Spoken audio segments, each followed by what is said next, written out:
Imagine joining an organization as a young business analyst, and the first thing or first task you are given is a project, and you need to collect requirement as quickly as possible. Okay, or even you are a practicing BA, and at times you have so many projects that there is no time for you to prepare.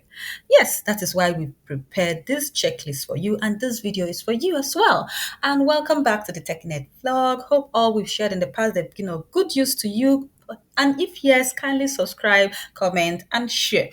And yes, we are going to look at elicitation preparation checklist. But meanwhile, just letting you know that we've helped so many Scrum Masters, business analysts, and project managers become better practitioners in the field and even prepare for their certification exams. Okay, so don't forget to hit that subscribe button. So today we are going to look at this checklist, and it is for you to prepare for elicitation. Okay, so let's start with the first thing first item on the list, and that is understand the purpose of elicitation. First of all, you need to understand, maybe you're a young business analyst, you need to understand why you are carrying out this elicitation. Okay, what is the objective of this elicitation section? What do you intend to achieve at the end of the day? Okay, the project itself and the goals and all whatnot. So what decision will this section support? So what decision or scope would this section support? So, and are the outcomes aligned with the business need or initiative?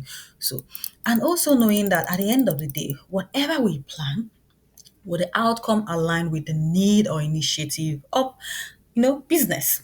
Then the second thing is you have to identify the elicitation scope so that you don't go out of scope. So identifying elicitation scope, you need to know what part of the business problem or opportunity are you eliciting information about. So maybe you want to build an application, so you need to know the scope you need to cover when it comes to collecting requirement at that point. Okay, because there may be several parts, there may be so many parts, and you need to pay attention to a particular side of it. Okay, are the boundaries and focus clearly defined? So that is why you have to define the boundaries, you have to define the focus so that you don't go out of scope. You don't begin to collect what won't give business value at the end of the day. You need to know what you have to push into the parking lot. Okay.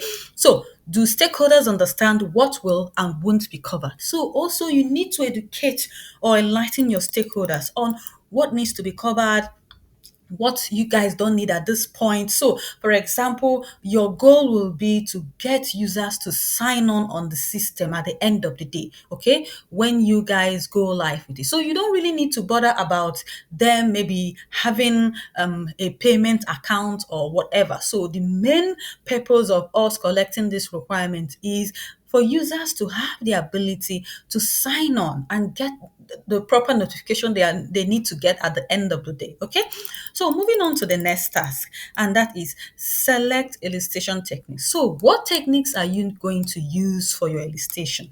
So you need to select the techniques, okay, so that you don't have to be here and there. So have appropriate techniques being chosen. For example, you already know your stakeholders, you know the amount of people who will be impacted or who would you need to consult, for this project. So do you need to use interviews wherever you have to meet them one on one? Maybe you have different levels of executive or different levels of officers, okay, on this project. So you don't want to bring everyone in the same room, okay, so that you avoid conflict. Do you want to use workshops? Maybe you want to bring people, a certain group of people together to workshop and brainstorm together. Do you want to use observations? Maybe you want to go into their offices and see how they do things currently and also know how, the requirements or whatever you need to collect. Then document analysis. Do you want to go through maybe past document that are already in existence? Now, is the chosen technique suitable for the stakeholder group? This is very, very important because, for example, when you have stakeholders dispersed all over the world, and they are in their thousands, you can't tell me that you want to use interviews because you cannot interview, like you can't finish the interview in years to come. So the best thing is to use surveys, right? So, and also when you have stakeholders in different capacity, for example, you have the executive, you have the managers and stuff, you would want to go for with interviews so that you minimize that conflict, okay, or crisis or issues that may arise at the end of the day. Are you prepared with templates or tools needed for the technique? So, for example, if you are using interviews, have you prepared your questions? They should be open ended, not close ended. Okay. Do you need templates for your surveys? Have you prepared those? Then the next thing is preparing for elicitation is prepare stakeholders. Have stakeholders been identified and invited? Now, you need to know your stakeholders who should be, maybe you are using workshop, who should attend, maybe the end users, the customers, and all what, maybe your sponsor. And have you invited them? Have you like scheduled a meeting? Have you blocked up their calendars? Because people are very busy. Do they understand the purpose and their role? Yes, even after you must identify them, you need to have like a meeting whereby you try to make them understand their roles, how important they are to the project. Because if they don't understand how important they are to your project, some of them will tell you that they are busy, or some would even tell you that they don't understand what you want them to do at this point, okay? And you don't want to get approval from the wrong person. Now, have you provided them with background materials or pre-reads? For example, at times when you're preparing for elicitation, it is very important for you to prepare documents, maybe background about the project, and also about elicitation, also like expectations, what you need them to do, how you need them to participate. So you send it to them as a pre-read, and also follow up with a reminder or even a call that, oh, did you receive the email I sent to you, and all whatnot. Okay. Are there any logistics? Oh, this is very, very important. For example, you live in one part of the world, and you have stakeholders living in another part of the world, and that means you have to work with their time. Okay. You also look at availability, and you have to confirm. And also maybe you have to use a room somewhere, it has to be online, so you have to check your logistics. Very, very important. Then logistics and environment, we're even coming to that now. Is the environment virtual or physical, suitable for elicitation? So you need to choose a good environment, atmosphere that is suitable for elicitation. Okay. Have collaboration tools or meeting platform been tested? Yes, very important. If you want to use Zoom or whatever virtual means, or even Miro, make sure they all have their access. They can, even make use of Zoom. Maybe you even need to train your stakeholders ahead of time on how to use Zoom, how to put comments, raise their hands, and all whatnot. Have collaboration tools or meetings platforms been tested? Or we've talked about that. Are tools like virtual whiteboards, polls, or breakout rooms ready? Yes, in some situations, you may assume that, oh, since I have Teams, since I have Zoom, I know how to use the breakout rooms. I can just give everybody, access. And this has happened to me before in a meeting, whereby we thought that everyone would have access to, the whiteboard. And unfortunately, we tested, but when we now came, attended the meeting or joined the call, some of our participants were not able to, join, or were not able to access the whiteboard or put in their comments there. So we ended up using an alternative. That was our plan B. We now use the chatbot. Okay. So you have to make sure that these things are ready. Okay. And also you have to have a plan B, although it's not on this list. Is there a plan for managing interruptions or distractions? Yes, there would be interruptions, there would be distractions. Just like I mentioned about the whiteboard, we went ahead to use alternative, that is the chatbot. And also there are interruptions whereby some people would be making noise and stuff like that. So when you are now setting up those meetings, some of them don't know that they are not on mute. So what you have to do, you just use the mute button to mute them. At times also you set it in such a way that you have the authority to mute people, or you have, like, when people join the meetings, they can't unmute themselves. Okay, you are the one to unmute them. Then also there will be so many distractions. For example, your stakeholders coming forward with, oh, can we do it this way? Can we do it that way? But those are not within the scope of what you are discussing. Okay. So you just know how to, be diplomatic with bringing everybody back to what is being discussed. Then define roles and responsibilities. Who is facilitating? So, that is also good when you are sending out those pre-reads or information to your stakeholders. You also like outline the roles and responsibilities. Okay. You can even take out time, before you even go into these elicitations, to have like a quick talk or a quick meetup or a quick drill with your stakeholders. Okay, where you introduce yourself, let everybody know one another, so that you know that, okay, that day you are set. So you are the business analyst, you could be the facilitator, you could be another person, maybe the project manager or the scrum master who is taking notes. Okay, okay, I know now in the age of AI, you can have your note taker, you can even record, and later on you can have your co-pilot summarize the meeting for you, or maybe you have a project admin that can do that, who is responsible for follow-up and documentation. Maybe it's your project manager, maybe you have action items that will come out in the meeting, so you need somebody that would fit in all these roles. Okay, now moving on to the next, that is establish ground rules. Yes, you have to establish your ground rules. If you want to say something, raise up your hand, and so you have to document all these things.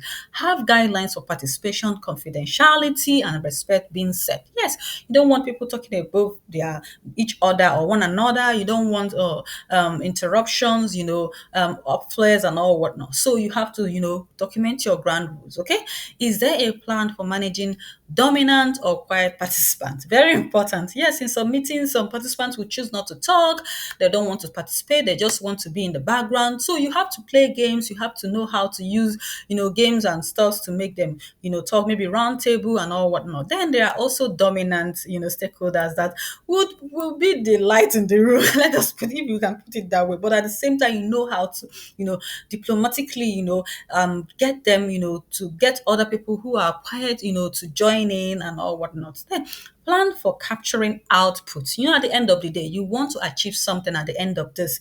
Okay, so you are still at the planning stage. Don't forget that you're not in elicitation yet, collecting elicitations yet. So plan for capturing output. How will information be recorded? Notes, audio, video, we've talked about that. If it's Teams, you can record. If it's Zoom, you can record. You can also have your note taker on Teams, join you. You can also record on Teams, then use the transcript, download it on, upload it on Copilot. It provides you the notes that you require.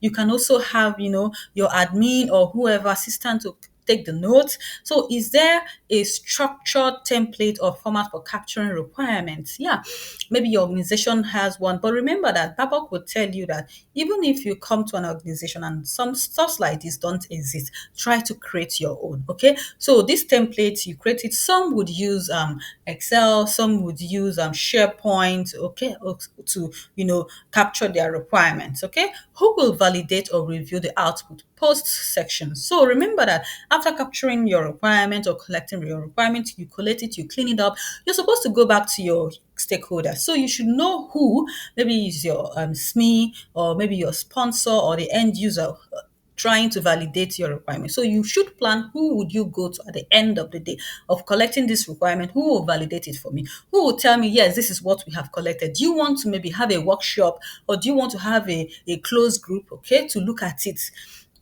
Then the next is risk management. Don't forget this. So, have you identified potential risks? Example, stakeholder unavailability, conflicting agendas. Yes, in everything, you should, as a project manager, business analyst, even scrum master, look out for risk. So, we are trying to, plan this. Are there risks? Some may need to travel. Is it summertime? Is it, Christmas time? Is it Eid time? So, our stakeholders may travel. They may not be available. So, that is why you have to keep a close watch on your stakeholders. Okay? Are there mitigation strategies in place? So, for example, if a stakeholder is not available, maybe there is someone they can assign to be in their place, to do this. Then, is there a backup plan if the section goes off track? Yes, for at times section goes off track. In fact, your stakeholders can, flip everything up, flip stops, so, or even like take charge, and you see that things that are out of scope are being discussed, or maybe there are conflicts. So you should plan for that, you should look out for that. That is why during your requirement gathering, please try to be attentive. Okay, just be there, be present, so that you know when things are going south. Then the last one is confirm readiness. So do you feel confident in your knowledge of the domain? So you remember, you have to do a lot of research so that you know the domain in and out. Okay, so at this point you're asking yourself, okay, am I ready for this? Am I confident, okay, with the domain, my knowledge of what we need to do, okay, and also the knowledge of the system? Then have you reviewed relevant background materials or documentation? Just like I said, you have to do a lot of research, you have to do a lot of reading, and you now you're asking yourself, how ready am I? So are you prepared to adapt the approach if needed during the section? So are you really ready to, put all that you have planned into practice at the end of it all? I hope this was of good use to you. Thank you so much and do have a great day. Bye.